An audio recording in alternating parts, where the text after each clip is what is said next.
안녕하세요. 저는 29살에 결혼해서 채 3년을 못 채우고 이혼한 31살 여성입니다. 외동딸인 저는 결혼 전부터 엄마와 같이 살았습니다. 아빠는 제가 고등학교 때 돌아가셨고 그 이후 엄마가 학교 앞에서 작은 분식집을 하시며 저를 키우셨어요. 아빠가 안 계셨지만 힘들게 자란 기억은 없습니다. 엄마 분식집은 장사가 아주 잘 되었고 나중에는 조그만 상가 건물도 매입하여 월세를 받으셨어요. 엄마는 제가 갖고 싶다는 게 있으면 항상 모자람 없이 사주셨습니다. 저 역시 자라면서 엄마를 속상하게 하는 일이 거의 없었고요. 그렇게 저희는 서로에게 각별한 모녀였습니다. 그런데 나쁜 일은 왜 한꺼번에 오는 것일까요? 엄마가 갑자기 돌아가시고 얼마 후 제가 이혼까지 하게 되면서 한동안 힘든 시간을 보냈습니다. 믿었던 사람에게 철저히 속았다는 것도 알게 되었고요. 저는 지금 온라인에서 옷 장사를 하고 있습니다. 옷에 관심 있는 여성이라면 제가 이름만 말해도 알만한 그런 사업체죠. 엄마는 하나밖에 없는 딸이 공부를 잘해서 좋은 대학에 보내주고 싶어 하셨지만 제가 그 기대에 부응하지 못했어요.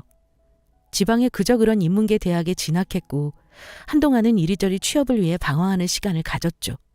그러다가 한번 해볼까 하는 가벼운 마음으로 조그맣게 장사를 시작했습니다. 그때 나이가 24살이었습니다. 원래 제가 이것저것 꾸미는 것도 좋아하고 눈썰미가 좋은 편이었는데 제가 입은 옷을 블로그랑 카페 공구를 하면서 돈을 좀 만지게 되었어요. 맘카페 같은 곳에서 말만 해도 다 알 정도로 성장을 했고 그렇게 종잣돈을 마련한 후에 가방, 옷, 액세서리까지 판로를 넓히게 되었습니다. 입소문이 나고 SNS를 통해 장사가 잘 되기 시작하자 매출이 터지기 시작했어요. 장사 규모가 점점 커지고 그러다 제가 28살이 되던 해에 오프라인 매장도 하나 내게 되었습니다. 그렇게 매장의 오픈 준비를 할 때 남편을 만났습니다. 그 당시 남편은 33살이었고 매장 인테리어 공사를 맡긴 업체 직원 친구였습니다. 대학을 삼수로 갔는데 군대를 늦게 가서 아직 졸업을 못한 학생이라고 하더라고요. 방학이라 먼저 취업한 친구 회사에서 아르바이트를 한다고 했습니다. 그때 처음 본 그 사람은 참 인물이 좋았습니다. 큰 키에 운동을 열심히 했는지 다부진 체격이 매력 있는 사람이었어요. 남편이 면바지에 운동화, 면티를 입고 왔는데 피부도 너무 좋고 얼굴에서 빛이 나는 느낌이랄까요? 맞습니다. 인정하기 싫지만 저는 남편을 보고 한눈에 반한 거였습니다. 저는 객관적으로 미인은 아니었어요. 그래도 옷장사를 하다 보니 꾸미기를 잘하고 나이도 젊어서 집적대는 남자가 없진 않았습니다. 어린 나이부터 사업에 뛰어들어 정신없이 앞만 보고 달려오다 보니 저한테 관심을 보이는 남자가 있어도 연애의 마음이 들지는 않았습니다. 게다가 옷장사를 하다 보면 피팅 모델과 같이 일할 기회가 많은데요. 저를 보고 돈 좀 있나 보네 하며 붙으려는 어린 남자들도 많았습니다. 그런 남자들만 봐서인지 남편은 제게 뭔가 달라 보였었죠. 하여튼 그 사람이 제 매장의 인테리어 현장 잡일을 하는데 나이 먹고 자존심 따지는 것도 없었고 같이 일하는 인부들과도 격이 없이 어울리는 그런 모습들이 저한테는 참 호감으로 느껴졌습니다. 그렇지만 제가 먼저 연락처를 물어본다거나 대놓고 만나보자고 할 용기가 없어서 인테리어 공사가 끝날 때까지 그냥 그렇게 얘기 한번 제대로 못 해보고 말았습니다. 얼마 후 공사가 끝나고 매장을 오픈했는데 뜻밖에도 그 사람이 갑자기 매장으로 찾아왔습니다. 저는 남편을 보고 깜짝 놀랐어요. 말쑥한 정장 차림으로 나타난 모습이 정말 멋있더라고요. 은영 씨, 저 기억하세요? 저 그때 매장 공사하던 김정훈이라고 합니다. 실례가 안 된다면 은정 씨 시간 날 때 한번 만나보고 싶어요. 갑자기 찾아와서 놀라게 해드려 죄송합니다. 은정 씨 처음 볼 때부터 마음에 들었는데 용기 내서 찾아왔어요. 어머, 네. 갑작스러워서 저도 좀 당황스럽긴 한데 저야 뭐 좋죠. 연락 주세요. 전 좀 얼떨떨했습니다. 내가 관심을 갖고 힐끔힐끔 볼 때 가끔 눈이 마주치기는 했었는데 그럼 이 사람도 나에게 관심이 있었던 건가? 하는 생각에 그땐 정말 설레고 기분이 좋았습니다. 남편 슈트핏이 좋아서 정신을 더 못 차린 것도 있고요. 그래서 얼마 후 우리는 첫 데이트를 하게 되었고 같이 밥을 먹게 되었죠. 남편은 그날도 정장을 차려입은 채였고 그 모습을 보니 나와의 만남에 이렇게 정성을 들였구나 하는 생각이 들어 기분이 좋았습니다. 그런데 갑자기 그 사람이 저에게 고백을 하더라고요. 은정 씨, 제가 은정 씨 보고 끌린 게 뭔 줄 아세요? 나이도 어린 것 같은데 사업체까지 꾸리면서 성실하게 살고 있는 것 같아서요. 자기 일에 열정이 있는 모습이 너무 멋지던데요. 아시겠지만 제가 그때만 해도 아직 졸업도 못한 학생이고 취업 준비 중인 처지라 만나자는 말을 꺼내기가 좀 힘들었어요. 근데 저 오늘 지원한 회사에 합격했습니다. 이제 회사에 취업도 했고 은정 씨한테 고백할 용기가 생겼어요. 저랑 사귀어 주세요. 저도 사실 처음 봤을 때부터 정훈 씨한테 관심이 있었어요. 사실 제가 연애를 못 해봐서요. 지금 너무 떨리네요. 암튼 절 좋게 봐주셨다니 고마워요. 우리 차근차근 만나봐요. 저는 그때 그 사람의 그 고백을 웃기게도 철석같이 믿었고 굉장히 감동까지 했습니다. 우선 내가 호감 있던 사람이 나를 좋게 봐줬다는 거 자체가 너무 기뻤죠. 그런데 지금 생각하니 우리 첫 데이트 날이 면접 본 날도 아니고 회사에 합격한 날인데 정장을 입고 온 것부터가 이상했던 거였네요. 사실 그건 회사에 합격했다는 거짓말을 하기 위한 남편의 연출이었던 거죠. 절 속이려는 연출에 위화감을 못 느낄 정도로 저는 그때 남편한테 좋은 감정을 갖고 있었던 거고요. 이후 남편은 졸업학점 이수가 끝나고 논문도 냈다며 제 매장에 자주 들리기 시작했습니다. 직원들 간식도 사오고 커피도 사오고 저는 그 사람의 지극정성에 쉽게 감동했고 같이 일하는 직원들은 남자친구가 너무 자상하다며 칭찬했죠. 그렇게 몇 개월간 우리는 평범한 연인들처럼 연애를 했습니다. 남편은 자기 나이가 적은 건 아니라며 합격한 직장도 탄탄하니 빨리 결혼하고 싶다고 하더군요. 전 그것마저 나를 그 남자가 너무 사랑해서 그랬다고 믿었습니다. 그래서 엄마한테 그 사람을 소개해줬고 엄마 역시 말끔하게 잘생긴 그 사람을 보고 마음에 쏙 들어 하셨습니다. 저희 집에 인사하러 온 날 남편은 조금 놀란 듯 했습니다. 엄마는 소유하고 계신 상가 건물 맨 위층에 거주하고 계셨거든요. 저는 남편과 만나면서 지나가는 말로 엄마가 나보다 능력 있고 노후 준비도 다 돼 있으신 분이라고 남편에게 말을 한 적이 있었는데 건물주인 줄은 몰랐던 거죠. 아무튼 그렇게 남편이 훤칠한 외모와 싹싹한 태도로 엄마에게 후한 점수를 받게 되었고 결혼 허락도 받게 되었죠.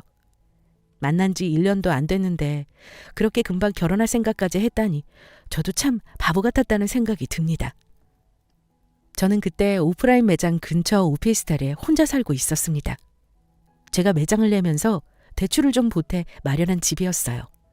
오피스텔이긴 해도 신혼집으로 쓸 법한 넓은 평수이고 전철역 바로 앞에 있어서 꽤 비싸기도 했고요. 남편이 그때 막 취업을 한 상태였기 때문에 돈 없는 게 당연하다 생각했고 지금 살고 있는 오피스텔에서 신혼을 시작해도 좋을 것 같았습니다. 시댁에 인사를 하러 갔는데 시부모님은 저를 젊은 나이에 사업도 이만큼 이루고 대단하다고 말씀하셨어요. 제가 지금 살고 있는 오피스텔을 신혼집으로 하겠다고 말씀드리니 대놓고는 아니지만 아들 결혼시키면서 큰돈 부담이 줄었다고 생각하셨는지 은근히 좋아하시더군요. 제가 본 남편 집은 가난하지는 않았지만 형편이 아주 좋아 보이지는 않았어요. 저는 시댁에서 뭘 받으면 그만큼 해야 한다는 생각에 있었기 때문에 오히려 더 잘된 거라 생각했습니다. 그래서 양가 부모님 허락하에 우리는 예식만 올리고 제가 살던 집에서 신혼살림을 차리기로 했습니다. 예식비는 양가 부모님이 부담했고 시댁에서 제게 예물은 챙겨주셨기에 저도 신랑 예물로 명품 시계를 해줬습니다. 양가 부모님 한복은 남편이랑 내가 각자 하는 걸로 해서 서로 부모님 옷 해드리자 했는데 남편이 그동안 모은 돈으로 양가 부모님 옷값 드릴 돈 정도 있다면서 자기가 번 돈으로 다 해드린다고 하길래 전 그때 감동을 했더랬습니다. 돌아보면 아무것도 모른 채 결혼 준비에 바빴던 그때가 제일 행복했던 것 같네요. 그런데 이상한 점이 있었습니다. 결혼식에 남편 직장 동료들이 거의 안 왔더라고요. 여보, 근데 결혼식 날 말이야.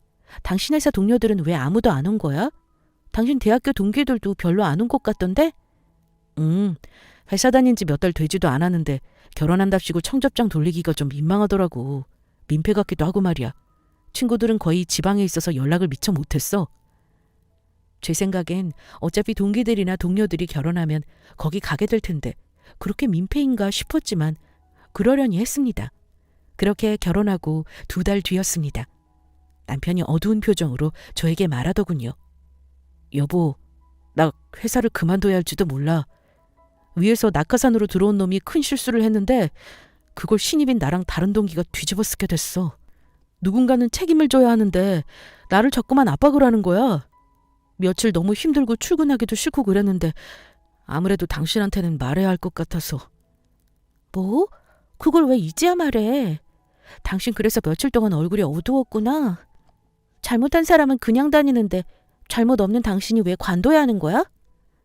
그놈이 시킨 일인데 서류는 온통 다 내가 한 일로 되어 있으니 나보고 책임을 지라는 거야. 나도 처음엔 버틸 생각이었는데 점점 힘들어지네. 여보, 걱정 마. 살다 보면 이런 일도 있을 수 있고 저런 일도 있을 수 있어. 지금 우리가 어려운 상황도 아니고 내가 버는 것만으로도 충분히 살 수 있으니까 관둬. 그리고 잠시 쉬면서 뭐 할지 생각해봐. 저는 되려 남편을 위로해 주었습니다. 남편한테 내가 힘이 되어줄 수 있다는 게 기쁘기도 했고요. 지금 생각하면 그건 나의 교만이었고 그게 내 발등을 찍게 된 거지만요. 남편은 그 후 공무원 준비를 한다고 공시생이 되었습니다. 남편에게 생활비 카드를 주고 내가 남편 학원비도 대주며 뒷바라지를 했죠. 안 좋게 퇴사했는데 공부하느라 힘이 드는지 남편이 예민해지는 게 느껴져서 한동안 집과 매장을 오가며 밥까지 해바쳤습니다. 그 와중에 남편은 시댁에 용돈 드려야 된다고 말을 하더라고요. 자기가 대기업 들어가서 자랑스러워 하셨는데 친척분들이 아들한테 용돈을 얼마 받냐고 부모님께 물어보더라며 어찌해야 할지 모르겠다면서요. 남편의 실직을 시댁에는 일단 비밀로 한 상태였고 나중에 남편이 합격을 하면 사실을 다 말씀드릴 계획이었죠. 저는 제가 번 돈으로 남편을 통해 시댁에 용돈까지 드리게 되었습니다. 저희 친정엄마는 제가 워낙 밤낮 없이 바쁘고 정말 무슨 일이 있을 때만 연락을 하는 터라 우리 부부한테 그런 일이 있을 거라고 생각도 안 하고 계셨어요. 또 남편을 너무 예뻐하셨기에 남편의 이상한 점을 전혀 의심하지 않는 분이셨습니다. 그 무렵 저는 오프라인 매장을 정리할지 말지 고민을 하게 되었습니다. 인터넷만 해도 매출이 큰데 굳이 인건비 감수하면서 매장해야 하는 생각이 들기도 했고 고객 응대에 점점 지쳐가기도 했고요. 그래서 옷 말고 다른 업종으로 가게를 하나 내보면 어떨까 하는 생각을 하고 있을 때였는데 마침 알고 지내는 부동산에서 오프라인 매장 권리금에 조금만 더 보태면 목 좋은 자리 카페를 하나 인수할 수 있다고 기뜸해 주었습니다. 그래서 오프라인 매장 정리한 돈에 큰 돈을 얹어서 카페를 인수했습니다. 부동산에서는 조금만 보태면이라고 했지만 사실 뚜껑을 열어보니 거금이 들어갔습니다. 목 좋은 자리라 제가 운영하던 옷가게보다 매출도 훨씬 잘 나와서 대출도 금방 갚을 수 있을 것 같더라고요. 남편이 본격적으로 이상해진 건 이때부터였습니다. 처음에 카페를 인수할까 한다고 말했더니 정말 좋아하더라고요. 전 그전부터 남편에게 여자들 상대로 옷 장사하는 게 참 힘들다. 여자들 비위 맞추는 것도 힘들고 악의적으로 제품 환불하는 것도 참 힘 빠진다면서 하소연한 적이 있어서 제가 이제는 힘들지 않아도 되니 기뻐하는 줄 알았습니다. 정말 자기 일처럼 기뻐하는데 진짜 자기 일이라 그런 줄은 몰랐었죠. 남편은 제가 카페 오픈 준비를 할 때부터 자꾸 매장에 얼굴을 비추더라고요. 어느 날은 알바를 뽑으려 하는데 여보, 알바생 뽑을 때는 조심해야 해. 사람 잘 써야 하는 거 알지? 가게 망하게 하는 건 사장이 아니라 종업원이거든. 내가 알바 좀 해봐서 사람 잘 볼 줄 아니까 내가 면접 보는 건 도와줄게. 그러길래 저는 정말 도와주려는 마음인 줄 알았죠? 그래 여보, 아르바이트생은 한 명만 구할 거야. 나랑 같이 전에 매장에 있던 희숙 씨 알지? 희숙 씨가 일을 잘해서 매장 매니저로 월급 주면서 쓸까 해. 카페 운영은 희숙 씨한테 일임하고 난 온라인 매장 운영 신경 쓰려고. 그렇게 대답했는데 남편 표정이 이상하게 좀 미묘하더라고요. 아무튼 저는 그렇게 오픈 준비를 마치고 카페 운영을 시작했습니다. 근데 남편이 매장 오픈 후에도 저희 카페를 드나들었나 보더라고요. 그러면서 자꾸 매니저랑 기싸움을 해서 어느 날은 매니저가 조심스럽게 제 남편 때문에 자기가 일하기가 너무 힘들다고 한 적이 있습니다. 그 얘기를 듣고 저는 남편에게 얘기했습니다. 당신 나 모르게 왜 자꾸 카페에 드나드는 거야? 당신은 공부에 집중해. 당신은 할 일이 따로 있는데 자꾸 카페에 드나드니까 희숙 씨가 불편하다 그러잖아. 나도 매장에 잘 안 가는데 당신이 자꾸 거길 왜 가? 이제 가급적 얼굴 비추고 그러지 마. 그랬더니 남편이 뜻밖의 말을 했습니다. 여보, 내가 생각을 많이 해봤는데 말이야. 내가 공부를 해보니까 나이도 있는데 너무 막막하고 자꾸 자신감이 떨어져. 공부가 생각보다 너무 어려워. 나 솔직히 당신이 카페 인수한다고 했을 때 나한테 한번 맡아보라고 말할 줄 알았어. 어차피 사람 쓰는 거 돈 드는 거잖아. 그러지 말고 차라리 내가 매장 관리하면 돈이 이중으로 들어갈 일도 없는 건데 굳이 왜 사람을 쓰는 거야? 나 솔직히 서운해, 당신한테. 남편 말을 들으니 좀 멍했달까요? 당황스럽기도 했고요.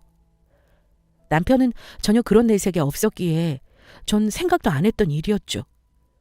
남편이 나한테 서운했다고 말하는 게 좀 미안하더라고요. 아직 결혼한 지 1년 좀 넘은 신혼이고 제가 남편을 좋아하는 마음이 커서 그랬는지 서운했다고 하니 내가 남편 마음을 헤아려주지 못했구나 싶었습니다. 결국 저는 함께 일했던 매니저를 내보내고 남편에게 카페를 맡겼습니다. 남편이 학생 때부터 이 일 저 일 경험한 게 많아서 그런지 일 잘한다는 건 거짓말이 아니었더라고요. 커피도 잘 뽑고 매장 관리를 정말 잘했습니다. 저는 온라인 배송 창고가 집에서 좀 멀어서 아예 남편한테 매장 관리를 일임했습니다. 한 달에 한두 번씩 매장에 들리곤 했는데 매장에 가면 아르바이트생들이 갈 때마다 바뀌어 있었습니다. 여보, 지난번에 일하던 아르바이트생은 그만둔 거야? 한 달을 못 채우는 것 같아. 자꾸 아르바이트생이 바뀌니 당신이 힘들지 않아? 말도 마. 요즘 애들 얼마나 야가 빠졌는지 자기 스케줄 겹치고 학교에 바쁜 일 생기면 책임감 없게 쉽게 그만두고 그러네. 그래서 뽑고 또 뽑고 아주 힘들어 죽겠다, 여보. 기껏 일 가르쳐 놓으면 관둔다 그러니 말이야. 저는 아무것도 모르고 자꾸 사람 바뀌어서 힘들겠다며 위로해줬습니다. 어쨌든 카페는 잘 됐고 난 사입과 신상 기획 그런 것만으로도 바빠서 카페에 들르는 일이 점점 줄어들게 되었습니다. 그러다가 배송 창고가 너무 멀어 제가 힘들다 보니 집에 가까운 동네로 창고를 옮기게 되었습니다. 좀 오래된 건물이었는데 괜찮은 가격에 매입을 했고요. 땅도 싸고 교통편도 괜찮은데 건물이 좀 오래돼서 리모델링이 필요한 상태였습니다. 오래전에 오프라인 매장 인테리어 해줬던 업체에 연락해서 견적을 뽑아달라고 의뢰를 했습니다. 남편 친구가 그 업체 직원이라 겸사겸사 서로 좋은 일이라 생각했고 사장님께 연락을 드려 건물을 좀 봐달라 부탁드렸죠. 그런데 이게 정말 신의 한 수였습니다.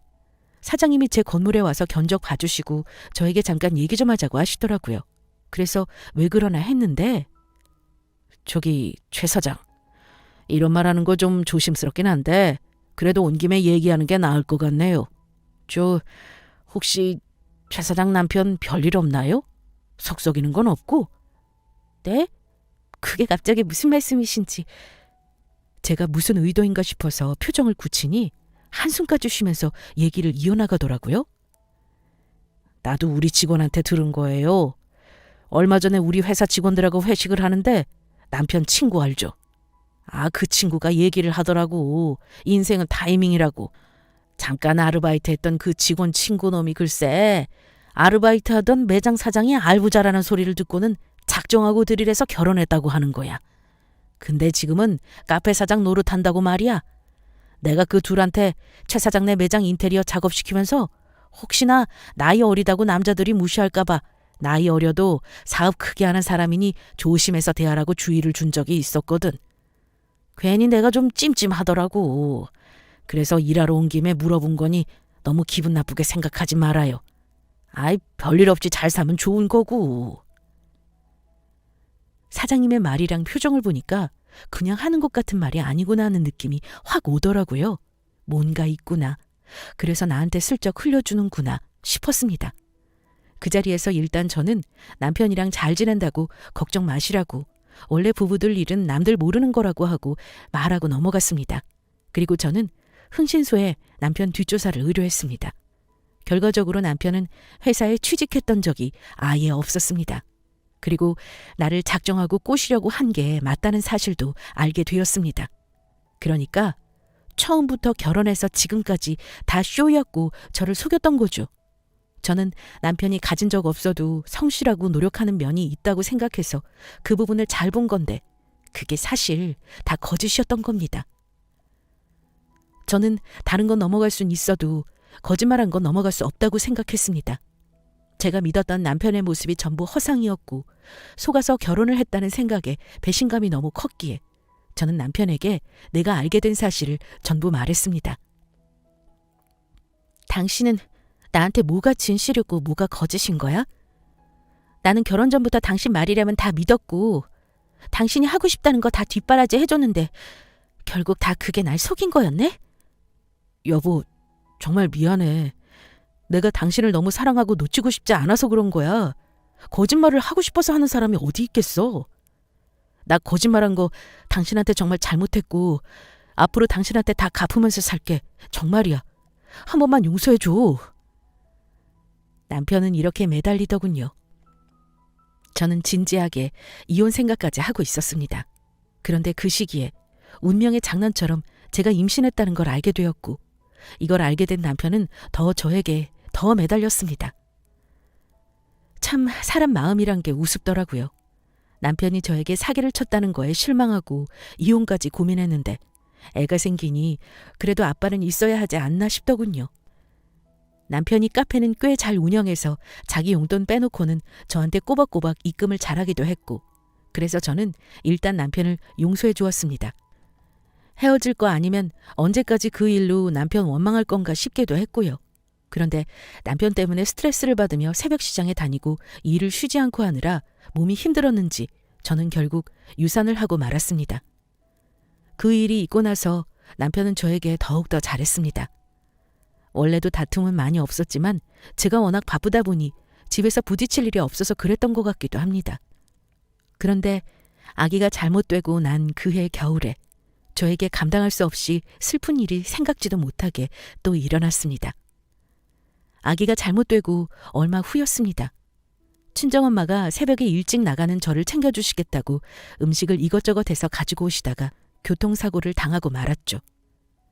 가뜩이나 눈도 안 좋으신데 운전하시다가 미끄러운 도로에서 차를 제어하지 못하셨고 결국 가로등의 정면으로 충돌하는 바람에 크게 다치시고 말았습니다. 노인이신데다 내부 장기출혈이 심하고 골절도 여러 군데 입으셨기에 회복이 쉽지가 않을 것 같다고 하더라고요. 엄마는 그렇게 의식이 없이 중환자실에서 사경을 헤매게 되었습니다. 저는 그때 제정신이 아니었습니다. 우리 엄마가 어떤 엄마인데 제가 아직 효도도 못했는데 이렇게 엄마를 보낼 수가 없더라고요. 일이 바빴지만 직원들에게 맡겨놓은 채 저는 엄마의 의식이 돌아오길 바라면서 병원에서 거의 살다시피 했습니다. 며칠을 그렇게 울며 병원을 오갔고 남편까지 일을 안 할 수는 없는 노릇이라 카페 일은 당신이 알아서 하라며 남편에게 부탁했어요. 남편은 가게 일 때문에 병원에 자주 오지는 못했고요. 그렇게 일주일이 흘러 새해를 하루 앞둔 날이었습니다. 엄마는 아직도 중환자실에서 의식을 못 잡고 계셨고 상태는 점점 더 안 좋아져서 의사 선생님이 마음의 준비를 하라고 하시더군요. 저는 그 말을 듣고 남편에게 울면서 전화를 했습니다. 여보, 엄마가 더 이상 버티는 게 어려울 것 같대. 나 어떡하지? 아무래도 오늘은 병원에서 밤새야 할 것 같은데 당신 일 끝나고 와줄 수 있어? 병원으로 와줄 수 있냐고 묻는 제게 남편이 곤란해하며 말했습니다. 어쩌지 여보? 좀 전에 연락을 받았는데 내 친구놈 알지? 글쎄 아버지가 오늘 돌아가셨대. 그래서 지금 급하게 거기 내려가는 중이야. 내가 부의금만 전달하고 내일 바로 올라올 테니 조금만 참아. 설마 그때까지 뭔 일이야 있겠어? 장모님이 사경을 헤매고 있다는데 친구 아버님 돌아가신 장례식장에 가고 있다는 남편이 저는 너무 서운했지만 장례식장에 가고 있다는 남편에게 되돌아오라는 말은 할 수가 없어서 일단 알겠다고 대답을 했습니다. 근데 기분이 뭔가 이상했습니다. 한 번을 속은 전력이 있어서 그런 건지 왠지 남편 말에 의심이 가기 시작했습니다. 하지만 설마 와이프가 이렇게 힘든 일을 당하고 있는 걸 아는 사람이 절 속일까 싶은 생각에 애써 그런 생각을 지웠습니다. 그리고 새해를 맞이하는 그날 밤을 넘기지 못하고 엄마는 돌아가셨습니다. 엄마가 돌아가시고 남편에게 수없이 전화를 걸었지만 어쩐 일인지 남편은 전화를 한 통도 받지 않았고 그 다음날 오후가 되어서야 제 연락을 받은 남편은 허겁지겁 병원에 나타났습니다. 저는 정신을 잃을 정도로 울었고 너무 슬픈 나머지 어떻게 장례를 치렀는지도 기억이 잘 나지 않습니다. 엄마의 장례를 치르고 나서 저는 심신이 너무 힘들었어요. 하지만 하고 있는 일을 계속 손에서 놓고 있을 순 없었죠. 그때 마침 사무실에서 가까운 아파트를 분양받았고 원래 살던 오피스텔을 팔기로 결심을 했습니다. 그런데 남편이 오피스텔 파는 건 적극적으로 말리더라고요. 지금이 고점인 것 같아도 입지가 좋은 곳이라 더 오를 것 같다길래 그 말도 일리가 있어서 월세를 받기로 하고 세를 놨습니다. 얼마 후에 부동산에서 전화가 왔는데 젊은 아가씨가 들어온다고 하더라고요. 저는 바로 계약해달라고 했고 남편에게 그 일은 알아서 처리하라고 하고는 바쁘게 생활하면서 2달의 시간이 흘렀습니다. 어느 날 저녁 월세 놓은 오피스텔 건물 부동산 사장님이 전화를 하셨더라고요. 저랑은 여러 번 거래를 했고 창고 건물이나 집 살 때 항상 조언을 구하느라 친분이 두터운 사이여서 저는 별다른 생각 없이 전화를 받았는데 저한테 깜짝 놀랄 말을 하셨습니다. 최 사장님, 잘 지내요? 내가 이 말을 해야 하나 말아야 하나 진짜 수백 번 생각했는데 그동안 내가 최 사장하고 안 세월이 얼마야. 그냥 넘길 수가 없어서 말이야. 최 사장 남편 단속 잘해야겠어. 월세 놓은 오피스텔 말이야. 최 사장 남편이 자꾸 오피스텔을 드나드는 걸 몇 번 봤어. 처음엔 일이 있어 그렇겠거니 했는데 글쎄 지난번에 월세 준 아가씨랑 같이 엘리베이터에서 마주쳤지 뭐야. 내가 너무 놀라서 정말 아는 척도 못하고 그냥 내렸어. 최 사장 남편도 놀랐는지 엄청 당황하더라고. 보통 일이 아니니 내가 하는 말 그냥 넘어가지 말고 알았지? 그때 다시 한번 머리통을 얻어맞은 느낌이 들더군요. 저는 그제야 남편이 보인 찜찜한 행동들이 의심스러웠고 흥신소를 통해 다시 한번 남편 뒷조사를 했죠. 그랬는데 알고 싶지 않은 진실을 알고 말았습니다. 남편한테 여자가 있더군요. 그것도 매장에서 일하는 어린 아르바이트생하고요. 기가 막히니 눈물도 나지 않았습니다. 게다가 카드 내역을 보고 저는 당장 남편을 죽여버리고 싶은 생각까지 들었습니다. 남편은 내 카드로 겁도 없이 데이트 비용을 잘도 쓰고 다녔더라고요. 게다가 엄마가 돌아가신 그날, 제가 인생에서 가장 힘들었던 바로 그날, 남편은 강원도 어느 호텔에서 숙박비를 결제했습니다. 친정엄마가 사경을 헤매고 있을 때 제가 눈물로 내 옆에 있어달라 하던 그때 남편은 그년과 같이 해돋이를 보러 여행을 갔던 거였죠. 그래서 전화도 계속 받지 않았던 거고요. 그러고 나니 남편의 이상한 행동들이 납득이 가기 시작했어요. 저를 사무실에 항상 데려다주고 데려오고 했던 것도 남편이 자상해서 그런 게 아니라 자기가 바람 피우기 편하려고 그런 거란 추측이 들었습니다. 아르바이트생을 자주 바꾼 이유도 제가 매장에 드나들었을 때 제 얼굴을 본 아르바이트생은 바로 잘났구나 하는 생각이 들었고요.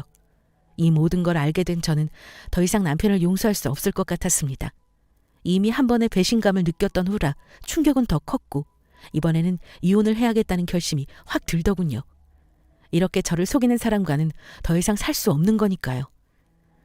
저는 흥신소에서 건네받은 남편의 외도 증거와 남편의 옷가지를 대충 싸서 남편을 기다렸고 퇴근한 남편이 들어오자마자 증거들을 남편에게 던졌습니다. 두 말 안 할게. 더 이상은 안 되겠다. 이혼하자. 내 집에서 나가줘. 남편은 외도 사실을 들켰다는 걸 알고는 사색이 되며 무릎을 꿇었습니다. 잘못했어 여보. 내가 진짜 미쳤나 봐. 너 정리하려고 했어. 근데 걔가 어려서 그런가 자꾸 나한테 집착을 하는 거야. 내가 이혼할 생각이 없다고 하는데도 내가 확실히 정리할게. 제발 이혼하지 말자. 우리 아기도 가져야 하는데, 응? 애원하는 남편이 참 가증스러웠죠. 난 이미 당신한테 한 번 기회를 줬어. 난 당신하고 집에 같이 있는 것도 구역질라. 입만 열면 거짓말인 당신 말 더 이상은 믿어줄 생각 없어. 당장 나가. 그리고 내일부터 내 카페에 나올 생각하지 마. 오늘까지 일한 건 계산해서 돈 붙여줄게. 저는 가방 하나만 들려 남편을 쫓아냈습니다. 그리고 다음 날 남편이 바람피운 상대인 상간녀에게 연락을 했어요. 제가 전화하자 상간녀는 놀란 듯 했지만 자기도 할 말이 있다고 하더군요. 저는 그래 한번 네 말도 드러나보자 하는 마음으로 이혼 서류와 외도 증거를 챙겨 상간녀를 만났습니다. 20대 초반인 어린 여자애를 앞에 두고 보자니 열불이 났습니다. 인연이 남편과 같이 놀았구나 하는 생각에 마음 같아선 머리끄덩이를 붙잡고 딱이라도 때리고 싶었지만 일단 사실 확인을 해야겠다고 생각했어요. 상간녀는 참 철이 없었습니다. 자기가 유부남이랑 바람을 피워 가장을 파탄낸 것이 얼마나 큰 잘못인지조차 알지 못하는 것 같아 보였습니다. 네가 지금 무슨 일을 저질렀는지 몰라? 너 사장이 유부남인 거 몰랐어? 저는 처음에 가만히 있었는데 둘이 된 건 사장님이에요. 제가 자기 이상형이라고 했고요. 처음에는 유부남인 것도 몰랐어요. 저 말고 매장의 다른 알바들도 사장님 결혼한 거 전혀 몰랐고요. 제가 카페에서 제일 오래 일했는데 우연히 사장님 결혼했다는 거 알고 그만두려고 했었어요. 근데 사장님이 저한테 자기 곧 이혼할 거라고 하면서 못 헤어지겠다고 저한테 계속 매달렸어요. 자기는 이혼하고 싶은데 못생긴 게 집착이 심해서 안 놔준다고까지 했다고요. 그래? 그렇게 말했다 이거지? 그래서 너는 사장이 진짜 이혼하고 너랑 진짜로 결혼할 줄 알았어? 너 지금 살고 있는 오피스텔 뺄 거니까 당장 나가줘. 제가 계약한 건데 왜 나가요? 사장님이 자기 거니까 월세 걱정 없이 살라고 했어요. 그리고 이혼 이제 얼마 안 남았다고 조금만 기다려달라고 했고요. 그쪽이야말로 추하게 마음 떠난 남자한테 집착 그만하고 간둬요. 남자는 여자가 그럴수록 도망가는 거 몰라요? 그 애는 오피스텔이 남편 것인 줄 알고 있었습니다. 남편은 상간녀에게 자기 집으로 새를 놓는 것처럼 온갖 생색을 다 냈던 거였어요. 바람 피우는 남자들이 하는 그 뻔한 말을 믿는 상간녀도 참 딱하더군요. 대화를 전부 녹음한 후 말했습니다. 좋아, 알았어. 내가 이혼해 주지. 너 보는 앞에서 이혼 도장 찍어줄 테니 기다려. 사람이 한번 발등 찍힐 때는 죽을 것 같았는데 두 번째가 되니까 느낌이 다르더라고요. 머리부터 발끝까지 피가 쫙 빠져나가는 느낌이 드는데 오늘 기필코 단판을 지어야겠다는 생각이 들었어요. 저는 상간녀에게 남편에게 전화를 걸어 불러내달라고 시킨 후 카페 한쪽 구석에 숨어 지켜봤습니다. 얼마 후에 남편이 카페에 나타나더군요. 남편은 상간녀가 부르니까 기분이 좋았나 봐요. 입이 귀에까지 찢어진 채 걸어 들어오더라고요.